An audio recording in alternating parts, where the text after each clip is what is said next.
Hi friends, Radhika baby tips চ্যানেলে আপনাদেরকে স্বাগত।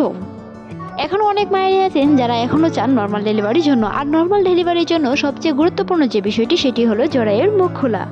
তাই আজকে জরায়ুর মুখ খোলা নিয়েই কিছু গুরুত্বপূর্ণ টপিক নিয়ে আলোচনা করব।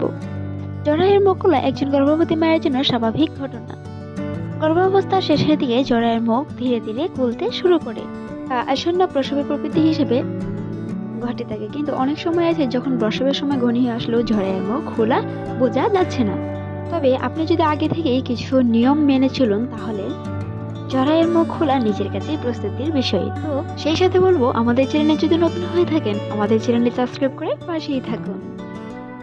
একজন গর্ভবতী মায়ের যদি জরায়ুর মুখ স্বাভাবিকভাবে না খুলে তবে আর আপনার প্রসবের মতো ব্যথা হয়ে থাকে, তবে দুশ্চিন্তার কোনো কারণ নেই। ডাক্তার প্রস্টাগ্ল্যান্ডিন জেল ব্যবহার করতে পারেন। এটি জরায়ুর মুখ নরম করে এবং প্রসারণে সাহায্য করে। এই জেলটি জরায়ুর মুখে সরাসরি প্রয়োগ করা হয়, যার কারণে এই কাজটি খুব দ্রুত হয়ে থাকে।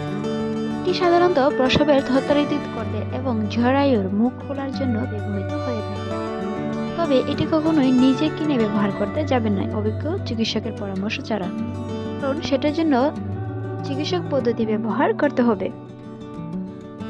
একজন গর্ভবতীর জরায়ুর মুখ খোলার জন্য ডাক্তারের প্রায়ই অক্সিটোসিন হরমোনের ব্যবহার করে থাকেন, তবে যা জরায়ু সংকোচ বাড়ায় এবং প্রথম প্রক্রিয়াকে স্থায়িত্ব করে। এই ইনজেকশন কিংবা ইনফিউশন হিসাবেও দেওয়া হয় এবং জরায়ুর মুখের প্রসারণের কার্যকরী ভূমিকা পালন করে। তাই অক্সিটোসিনের ব্যবহার সাধারণত হাসপাতালের প্রসবের সময় ডাক্তারের পরামর্শ অনুযায়ী করা হয়ে থাকে।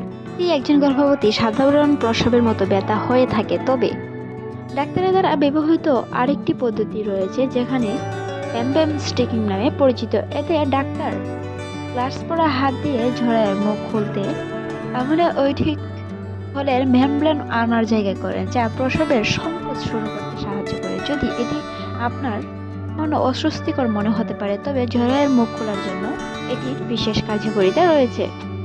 চলুন জেনে নেওয়া যাক প্রাকৃতিক উপায়ে কিভাবে জরায়ুর মুখ খোলা যায়। এতক্ষণ তো চিকিৎসকের বিষয়ে শুনলেন। একজন গর্ভবতীর জন্য হাঁটাটা খুব গুরুত্বপূর্ণ, তাই প্রথমে হাঁটা এবং শারীরিক ক্রিয়াকলাপ।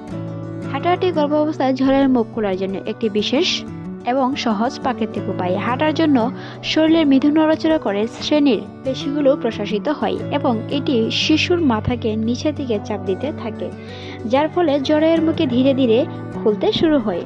একজন গর্ভবতী মায়ের দৈনিক কমপক্ষে 20 থেকে 30 মিনিট হাঁটা খুবই প্রয়োজন। তাই আপনি যদি একজন গর্ভবতী মা হয়ে থাকেন এবং নর্মাল ডেলিভারি ইচ্ছে থাকে তাহলে অবশ্যই চেষ্টা করবেন দিনে কমপক্ষে 30 মিনিট হাঁটাহাঁটি করার জন্য। যাতে কিছু গর্ভবতীদের ব্যায়ামেরও অবদান রয়েছে। ভিডিওটি এই পর্যন্তই। ভালো লাগলে সাবস্ক্রাইব করে পাশেই থাকুন। এতক্ষণ দেখার জন্য ধন্যবাদ।